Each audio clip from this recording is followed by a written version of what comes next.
Financial Survival Network, helping you to survive and thrive in the new economy. Get our complimentary newsletter at financialsurvivalnetwork.com. This is the Financial Survival Network. Our friend Tom Dyson at the Palm Beach Letter is giving away free copies of a really cool report he put together called How to Protect Yourself from America's New Secret Police.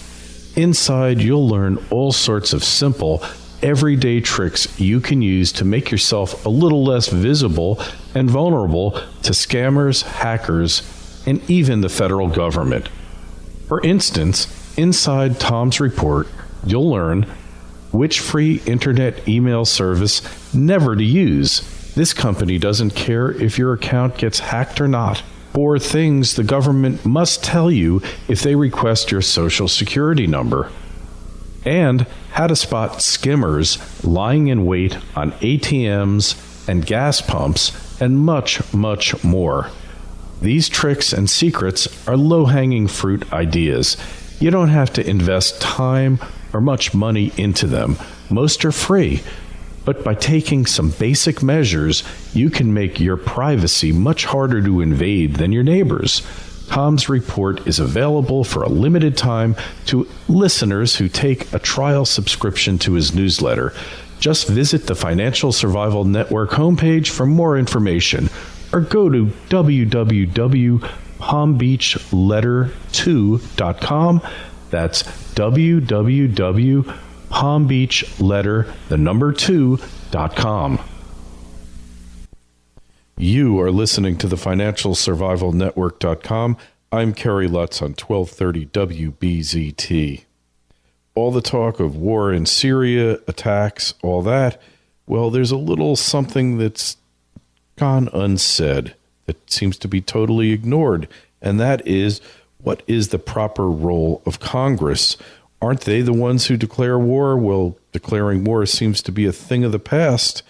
I guess it's out of vogue nowadays. Here to talk about it, noted constitutional scholar Carl Jarvis. Carl, welcome back to the Financial Survival Network. Thank you for having me on, Kerry. So, Carl, it's in the Constitution that Congress shall have the right to declare war. We don't have wars anymore. We have police actions. I don't know what you call them anymore. But Congress seems to have abdicated its role yet once again. And, the War Powers Act, arguably unconstitutional anyway, but they don't seem to care about it. And nobody seems to care about the Constitution or anything else. What's your take on this? Well, I think that the framers of the Constitution had a lot of really good reasons for why they gave Congress the power to declare war. And we're seeing some of those play out today with the situation in Syria. We're getting ready to basically invade another country on what some might say are rather flimsy pretenses of some sort of chemical weapons attack. And I guess what's a little bit surprising and disturbing, if you look at all of the potential geopolitical implications that are involved, is that no one in Washington is really engaged in any kind of debate about whether this is really a good idea or not. I mean, you have a situation that could potentially get us into a war with Russia and China, and, everything that I've seen coming out of Washington is basically talking about this as if it were already a done deal, as if it's inevitable. Certainly there hasn't been a movement within Congress. And if you look at the long history of why Congress was given the power to declare war, which hopefully we can get into in a little bit of detail, there's a lot of reasons, both moral and legal and constitutional, why it's a good idea to actually follow that process, even though we haven't followed it since the 1940s with our declaration of war against Japan.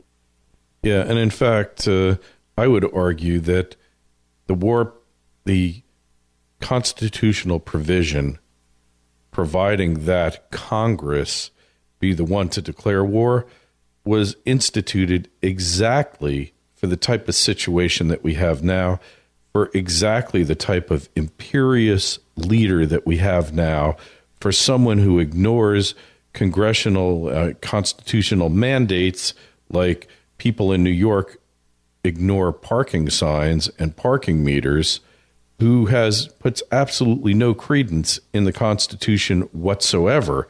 This is exactly why it was created, to stop mad, power-hungry leaders from dragging the country into potentially catastrophic confrontations. Am I correct? That's exactly right. I want to share with you a quote by James Madison. I dug this up just before our interview because I thought that we might end up talking about this subject. And the quote is basically Madison talking about why Congress should be vested with the power to declare war. And he talks about how in Rome, the patrician class often excited the Roman state toward foreign wars in order to, quote, divert the attention of the plebeians from encroaching on the senatorial interests. So I don't want to say that this is just a huge distraction. I mean, maybe there is some vital interest that's at stake that we have yet to learn about, other than the chemical attack that's been in the news.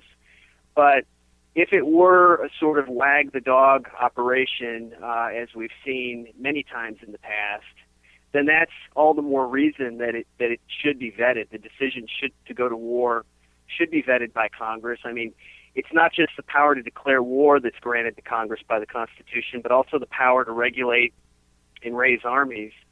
Everything in the Constitution tends to push these powers on Congress away from the presidency because of the long and sordid history of monarchs waging foreign wars in Europe without the consent of the people. And it was ultimately the people that had to pay the price in terms of higher taxes and blood. Blood and treasure. Exactly. Couldn't have said it better myself. And it goes back to Rome and arguably to Greece. And you could go back to ancient China and pick any empire. This is what always happens. The leaders get the country into ill-conceived wars. And you can go back to Vietnam and other ill-conceived wars. Arguably Korea, although there was more of a consensus behind it. When the country gets into wars that there isn't a consensus behind, i.e. Iraq, where there was more of a consensus when it started, but certainly as it dragged on, less and less of a consensus, then you have a fracture. And the country needs to understand the rationale for going to war. Libya, perfect example.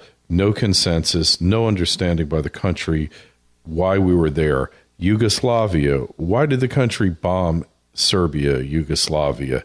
To this day, we don't really understand, other than somehow Hillary was upset with Bill. He was in the middle of a scandal, wag the dog. And in fact, at any moment, I expect to see Dustin Hoffman come out from Damascus and say, it's time to bomb Damascus. There are children dying, if you remember the movie. Mm-hmm. Right.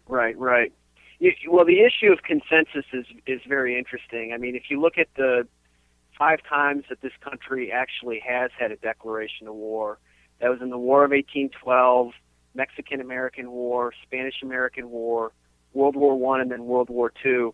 I mean, I guess you could kind of make an exception in the case of World War I because it wasn't brought to a real decisive conclusion. But in all the other situations, that declaration of war really provided the moral force that was needed for the country to really get behind it and for the country to fight until the war was won. And I think it also caused the leaders to think a little bit more carefully about what the objective was. I mean, what is the objective that we're getting into here in Syria? Is it any less murky than any of the other engagements that we've gone into in the last 10 years? I mean, I just think that these are questions that really need to be asked on the front end before we get ourselves into a quagmire, potentially with the likes of Russia and China. It just becomes a huge mess, not just for the American military, but also for potentially for our economy and for the currency as well. Yeah, there's just so many unanswered questions, and the apathy level in the country is just amazing, even over this chemical attack. And are you detecting a note of skepticism, broad skepticism among the country, the American people, over this thing, Carl? I mean, I just you can only trot out that kind of reason so many times before people just become sort of inherently skeptical about it. I mean, this was the same reasoning that we used to get into Iraq. It's been used so many times. I think, to your question about the situation in Syria, I think the poll that I saw the other day said that something like 60% of the country is opposed to it. So in all likelihood, if they did take a vote in Congress with the information that's been put out there as of now, I think a lot of members of Congress would be hard pressed to support a declaration of war like that, just based on the public approval that's out there at this point in time. And then look who's approving it. You got this John McCain, loser, written all over his forehead. He seems to be a bit unhinged, a bit of a psycho, if you ask me. And I don't know what is going on here, Carl. I mean, the Lindsey Graham-nesty, he's another one that's behind it. It's really a disturbing pattern here, Carl. I'm quite disturbed by it. It is. I think part of it goes back to the observation by Madison that I shared with you a moment ago about how war can be used essentially to divide the people and keep the political class in power. But another observation that I had that I'd like to share with you is that it's interesting how the same you use the word power hungry elected officials. It's interesting how the same people that talk about waging indiscriminate foreign wars and just sort of throwing our weight around in all these foreign countries, those same people, have no problem with talking about confiscating the weapons of firearms of law-abiding Americans. And so when you add that layer of sort of the overall pattern that we see here, it's very disturbing. And actually, the second point has implications for the war power as well, because if you go back and look at the thinking of the founding fathers around standing armies and war powers and militia and even the Second Amendment right to bear arms, their belief and their philosophy was that if you had a well-armed citizenry, that would be sufficient to defend the vital interests of the country, and certainly to defend it against a foreign attack, which would be, the most direct possible threat. And it was around World War I when we started getting away from that system, where we relied primarily on volunteer, type forces, and we started getting more into a professional standing army phase. And I think that has really given presidents maybe an unwarranted license to engage in these kind of activities without the consent of Congress, because otherwise Congress would not only have to declare war, but they'd have to raise the army that's needed to fight that war as well. And now you just have all this power at the disposal of people who may or may not exercise it wisely, but it's pretty much up to them. Hey, and going back in history to World War I, if you remember, the United States entered very late, barely a year before the whole war ended. And the reason the United States entered so late is because it barely had a standing army. Its army was less than 1 million men, so it had to raise an army in order to enter World War I. By that time, a lot of the fun was over, and fun's in quotes, so they had to raise and equip and train the army. By that point, the Germans and the French and the Brits were near exhaustion. They'd pretty much killed each other. And then here comes, G.I. Joe into the fray, And of course, the U.S. Thinks they know everything, and they unlearned all the lessons that the Brits and the French had learned, which is mainly don't march into the path of the Vickers and the machine guns, because you're going to get killed. That's why we're sitting here in these trenches, so that the machine guns can't hit us. I digress. But the point is that the reason the U.S. was so late in getting into World War I, and we could debate all those reasons it got in, was because it had no standing army. And then, it come World War II, it had dismantled much of its standing army, so it got into World War II very late. And then after World War II, of course, that was never going to happen again, right? Right, yeah. After World War II, basically, the military in the United States never really demobilized. It stayed on more or less a permanent war footing with the Cold War, and then some of the proxy wars that were fought as a result of that. In situations similar to today, where you had incidents occur, and then whether it was a matter of deliberate policy or not, Vietnam's a great example where we were there, some things happened, and then President Lyndon Johnson basically went on an ego trip and said that we're not going to lose any war. The U.S. has never lost a war. And then suddenly you have 500,000 troops over there for really reasons that were not apparent to a lot of Americans.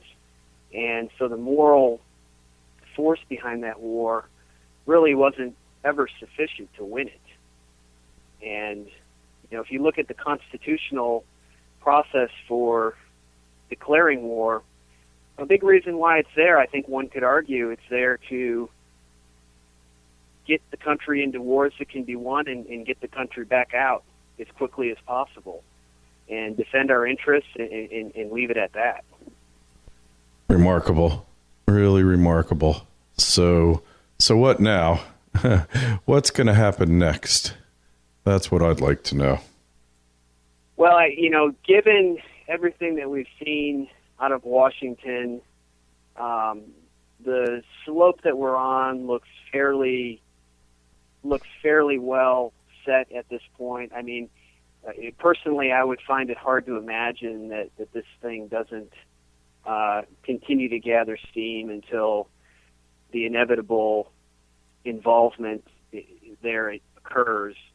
I guess looking forward, though, we were kind of talking about the situation with Russia and China, and I'm sure that a lot of your audience members follow Jim Rickard's work with currency wars and some of the other analysts that basically show how the U.S. dollar has become so fragile as a result of Russia and China hoarding gold, which may or may not be being directly exported from the U.S. So I think the geopolitical implications of this could end up being even more significant than so many of our fearless leaders in Washington are really thinking about. Because you have a situation where the U.S. is running record deficits, so we need to be able to sell our treasuries to countries like China, even though they don't seem to be buying very many of them anymore. And at the same time, you have this almost a declaration of currency war by Russia and China in their accumulation of gold reserves. And they know that the U.S. economy is fragile. So this could be just the kind of geopolitical event that tips the balance and, sends the U.S. Treasury market into a tailspin, sends gold and silver soaring, and has implications that we really can't even foresee in terms of the purchasing power of the dollar. I think that that's probably the worst case scenario that we could see out of this. Mm-hmm. Well, I want to talk more about this up next. It's Kerry Lutz on the Financial Survival Network with noted constitutional scholar Carl Jarvis, 1230 WBZT. So you know that I start out most of my days at a certain coffee shop that will go nameless. And now I take my coffee in a thermos. You need to try this amazing new roaster out of LA, Tonks Coffee. These guys are fanatical about delivering the best beans in the world. They source directly from growers, roast it, and ship it within 24 hours, so it's as fresh as it can possibly be. Every 2 weeks, you get a new batch of incredible beans roasted to perfection. If you're hitting a cafe most mornings, like me, this is much, much better, and it's cheaper too. It's the best way to get great coffee. Tonks is by subscription only, and they'll give you a free sample just for listening to the Financial Survival Network. Go to tonks.org/liberty and get some for yourself, or send it to somebody you know who appreciates finer coffee. Tonks.org/liberty, and send me an email. Let me know how you like it. I promise it's the best coffee you've ever tasted. And we're back on the Financial Survival Network. I'm Kerry Lutz. We've got Carl Jarvis, constitutional scholar, on 1230 WBZT. So there's a lot of things to consider here, Carl, of what's going on here and what could go wrong. I mean, it's hard to believe they can just march into Syria willy-nilly with all the things that can go wrong here. I mean, this is really a Murphy's Law cauldron of things that can screw up. And we could be looking at a world war. Even if it doesn't, it could trigger an economic cataclysm, couldn't it? It could indeed. It could indeed. And, you know, I just want to say something, too, about a moment ago we were talking about Senator John McCain, who's always among the leading folks in Congress who like to take the country down this path. And, you know, I heard one of his colleagues in the Senate say something interesting in the last couple of days. And it was along the lines of how inconsistent he is with various policy stances that he takes. And, you know, I think so much of how these people react in Washington to events, it parallels the kind of emotionalism that they really try to stir up in the people when they're seeking election and re-election. And it's just a recipe for bad policy, because you know the point that this person was making is that these emotional reactions lead to policy that's inherently bad, inherently unsustainable, inherently emotional at its core, and it just can't be sustained. And there's no deliberate forethought. There's no thinking ahead about where does this leave the country in 6 months, 1 year, much less 5 years or 10 years. I mean, I don't think anyone in Washington thinks that far ahead. You know, they're lucky if they can get past the next 5 minutes what the next opinion poll was going to say about them. Yeah, you know, it's exactly the same kind of thinking and the same kind of behavior that took place in the financial system. All they care about is how can we profit today? What can we make now? You know, how can we make $1 billion here, $1 billion there? And don't worry about the system. Don't worry about who gets destroyed, who gets hurt, all the middle class being destroyed. Let's just go for it now. And we're not going to worry about it. And the country gets destroyed in the process, but they don't seem to care at all about that.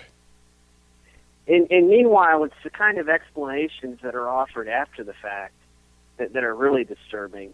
I mean, if you look at if you look at the whole housing bubble scenario, just as an example, and then we can talk about some things that may come out of the Syria situation that we're talking about today. But if you go back and look at the housing bubble, I think it's still probably true that most Americans don't understand the cause of that in, the Federal Reserve interest rate policy and so forth. Some of the regulations that Congress created back in the 90s. And one of the reasons that they don't understand is that they've never been given an honest explanation by any of their representatives in Congress about what really happened. You have people like Barney Frank, Chris Dodd, who basically made their careers out of papering over, the root causes of things like the housing crisis. And they caused it. Those guys totally caused it. They caused it, and then had absolutely no interest in giving any kind of honest account of what happened. And so that's the prevailing narrative, is that a bunch of greedy people went off and started speculating in houses, and basically they did it to themselves, when it was really a matter of government policy. Yeah, it really is. Government policy. Well, I don't know if you could say deliberate government policy, but it was government policy. Yeah, deliberate. That's a new term, deliberate, and that's really what it comes down to. No, but if it wasn't deliberate, it was the highest level of gross negligence known to man. I mean, it's so negligent that it really borders on willfulness, don't you think? Absolutely. So let's talk about how a similar thing could play out with this situation in Syria. I mean, you already have commodities prices spiking, right?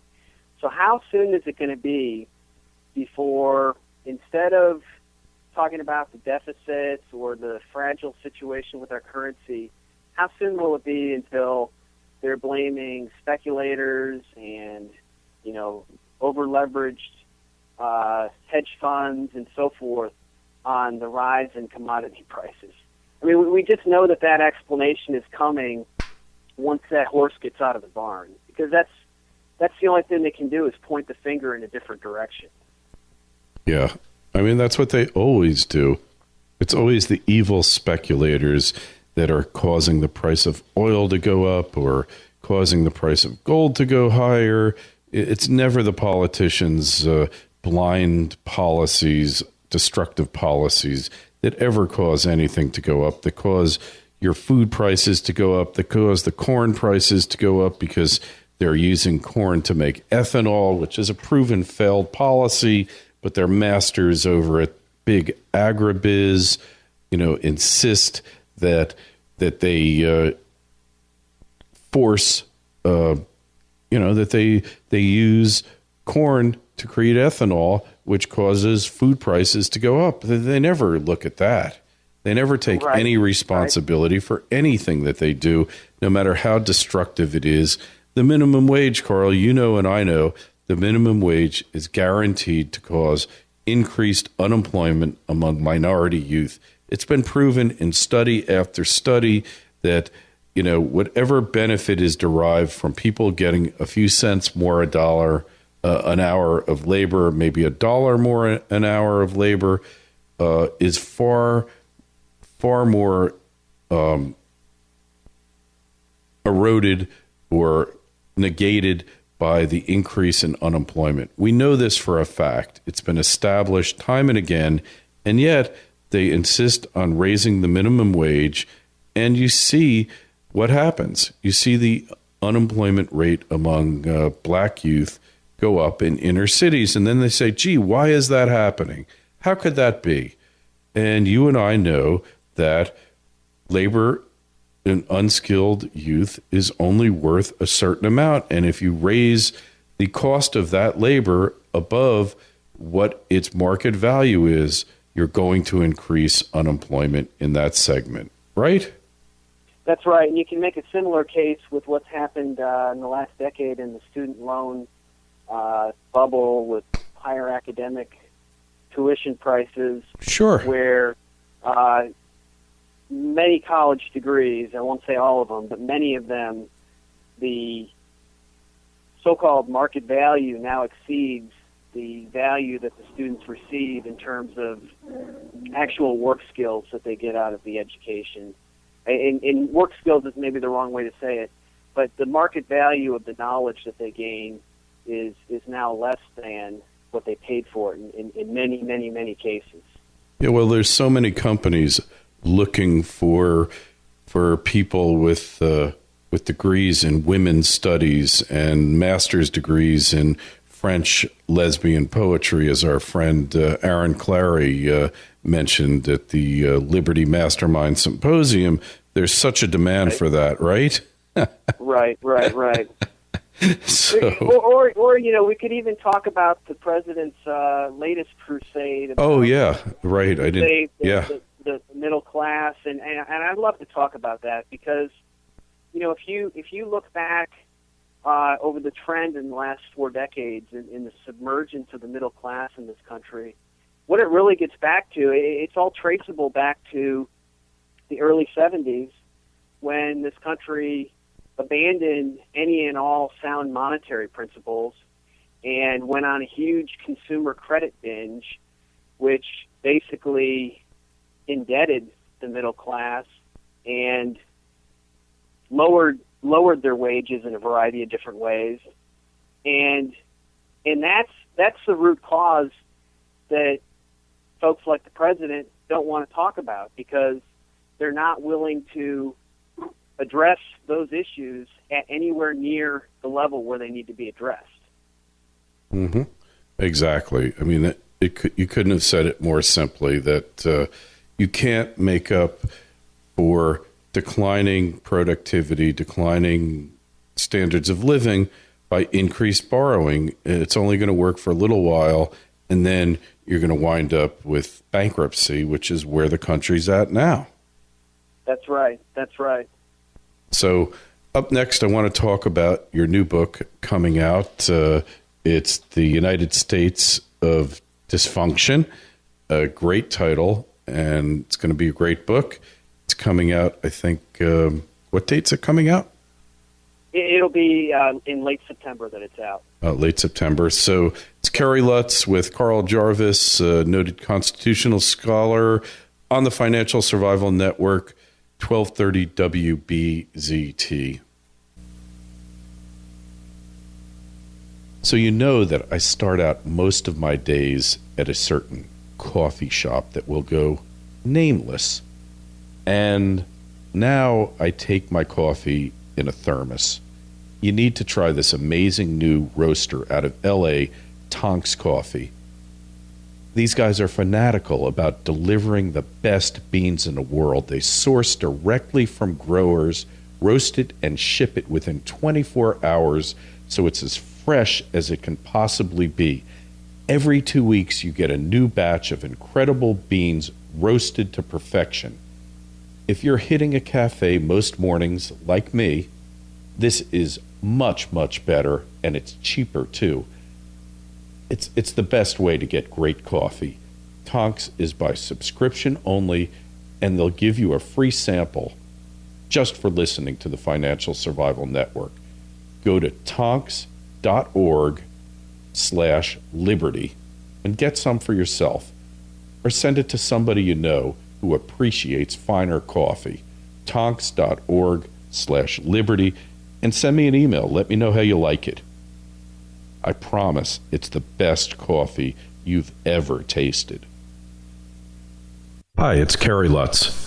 I recently decided to move my retirement account into physical precious metals to hedge against the coming times. If you want to move an existing retirement account into physical precious metals that you can hold in your hand, tax-free, there's no company that can do it more quickly and efficiently than Regal Assets. It took them just 24 hours to open my new IRA account, and all I had to do was fill out one simple form. The best part is that Regal Assets does all the work for you. They cover the setup and administrative costs for 2013. If you're interested in making the same move I did, call 855-678-6620, 855-678-6620. That's 855-678-6620, or visit them at regalassets.com. You'll be glad you did, and tell them Kerry sent you.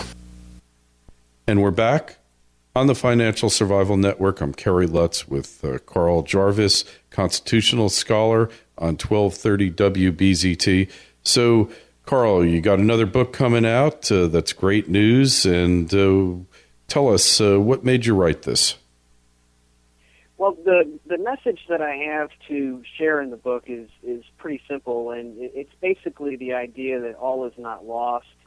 And I kept feeling like there was a lot of pessimism out there about the future of the country, and that it needed to be addressed in some way. And what better way to do that than to go back and take a look, not just at the founding principles of our country, but also at the way that our political institutions have evolved and developed, in some cases in ways that really are pretty hostile to the liberties and interests of ordinary people in this country.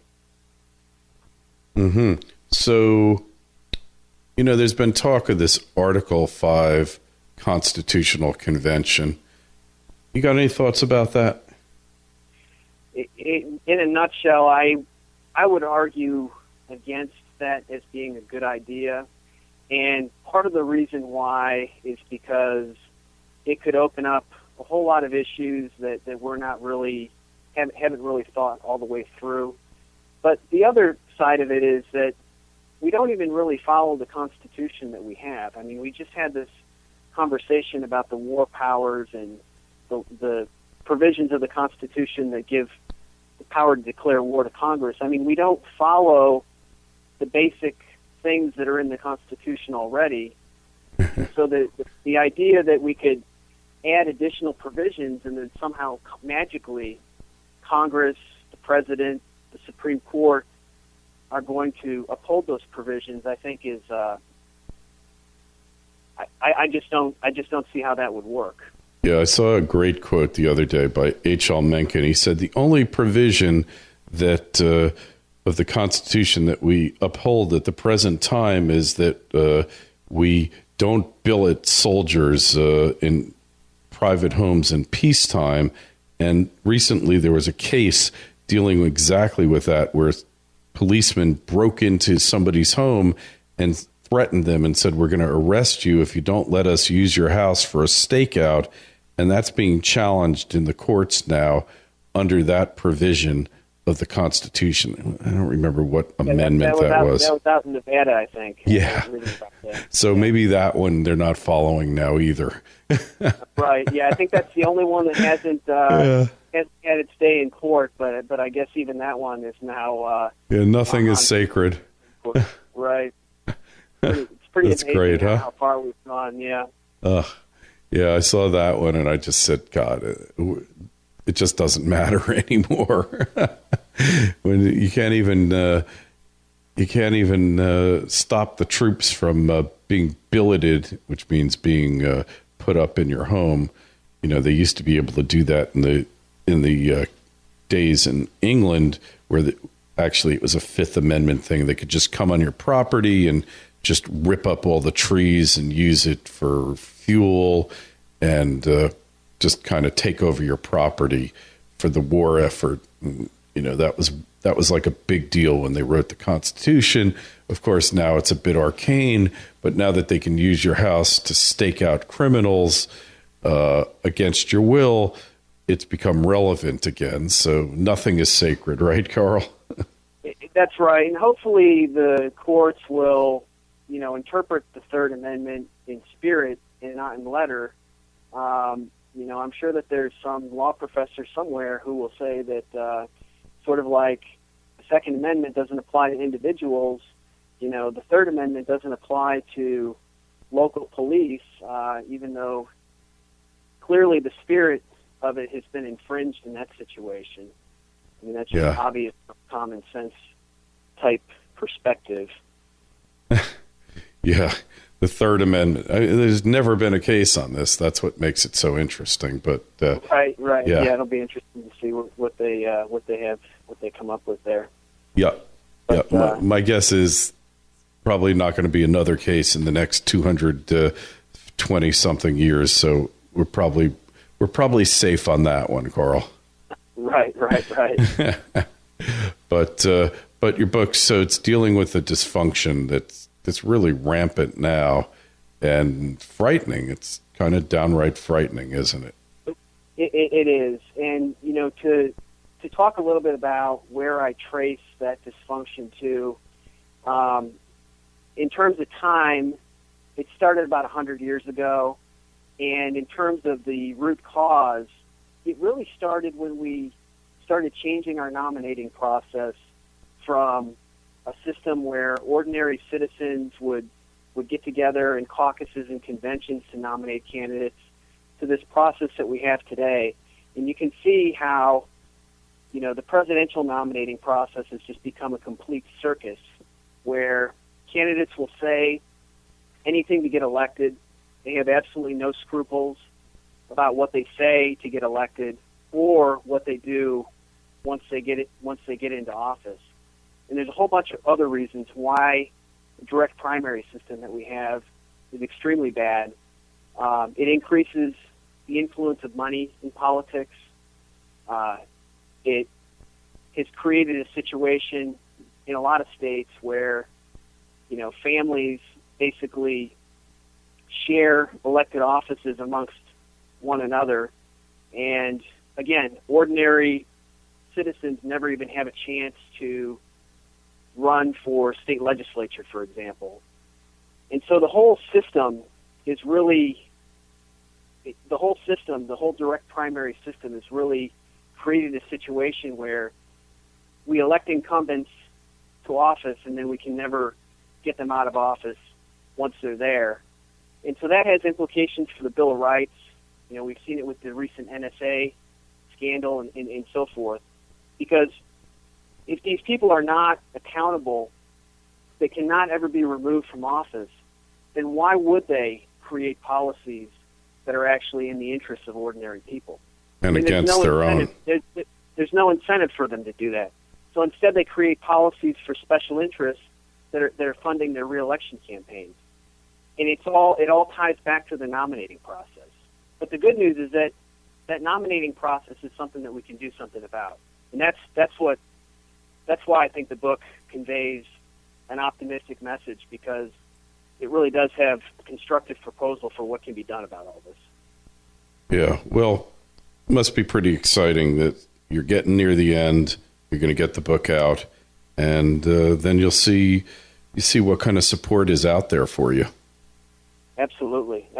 Well, I do appreciate your support over the last several months as I've, spoken with you several times, and certainly was at the Liberty Mastermind and met a bunch of good folks there as well. I'm looking forward to the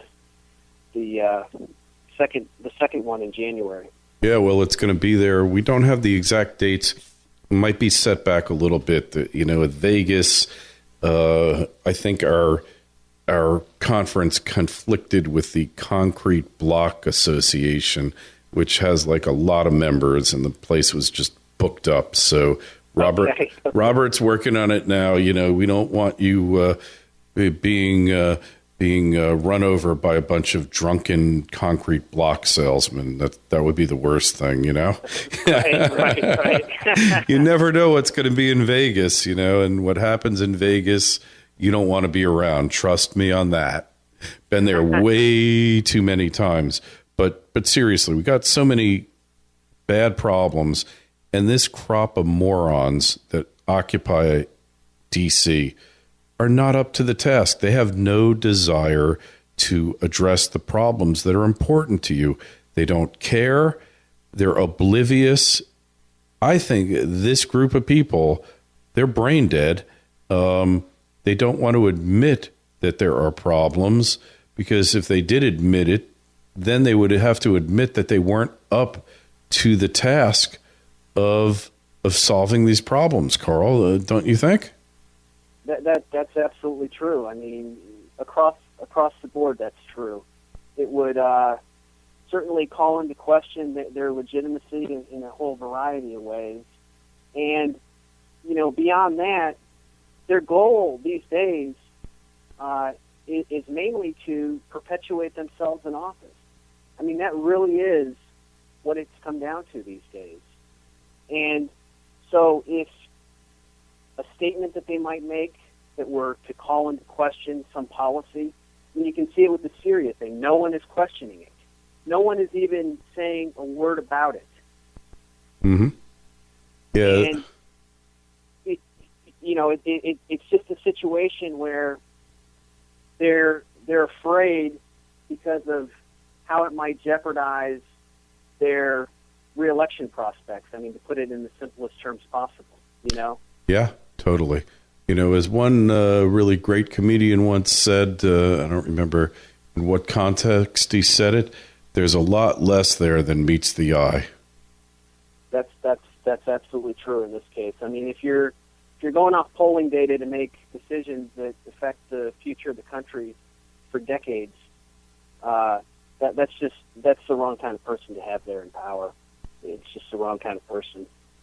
Yeah, I mean, you don't have to necessarily be selfless, okay? That's a bit too much to hope for, but at least have the interests of the country be paramount, at least be up there with your self-interest. Is that too much to hope for? Evidently with this group. I think, if you go back to the principles that our republic was founded upon, one of those principles was certainly the principle of rotation in office. And basically the idea was that you wanted to have ordinary citizens circulating through elected offices, serving as public officials, so that you never had this class of people that felt like they were separate, distinct, higher and mightier than the ordinary people that they're there to serve. And I think in a lot of ways, that is exactly the system that we have today. And you can see the consequences of it in the kind of policies that get issued from Washington pretty much every day of the week. Yeah, that's for certain. On that note, Carl, we got to wrap up, but just give us your website and where we can find that book when it comes out. Absolutely. The book will be on Amazon, and my website is usconstitution.org, or alternatively, you can find me at carljjarvis.com. All right, Carl. And of course, you can always go back to financialsurvivalnetwork.com, find the interviews that Carl and I have done before. You'll find links to his site there. And we got some great special reports coming. Don't forget, I'm on 2 hours every day at libertyexpressradio.com. Alan Butler does a phenomenal job there. We got Peter Schiff, Alan's numerous shows, Butler on Business, great stock shows, and it's Libertarian Radio 24/7. You don't want to miss it. libertyexpressradio.com. And thanks to our new sponsor, Tonks Coffee. It's unbelievable coffee. They ship it to you within 24 hours of roasting, so you're always drinking fresh coffee. Tonks, TONX.org/liberty. All right, Carl. We'll talk to you when the book comes out. Great luck with it. Absolutely. Yep, thanks for having me on again, Kerry. You got it. Jason Hartman has helped thousands of people realize their dreams of financial independence through real estate investing. And now he's got an unbeatable offer for you. He's offering you his proven course that thousands have used to build an income property empire, and it's free to the first 100 Financial Survival Network listeners. Just go to jasonhartman.com/Lutz and sign up today. For cash flow and capital appreciation, there's nothing else like it. Make your money work as hard as you do by building an income property empire. Real estate is America's proven investment. Go to jasonhartman.com/Lutz and get your free course today. That's Jason, HARTMAN.com/Lutz. Thousands have paid nearly $300 for this course, but for this short period of time, you can get it free. The Financial Survival Network, helping you to survive and thrive in the new economy. Get our complimentary newsletter at financialsurvivalnetwork.com. This is the Financial Survival Network.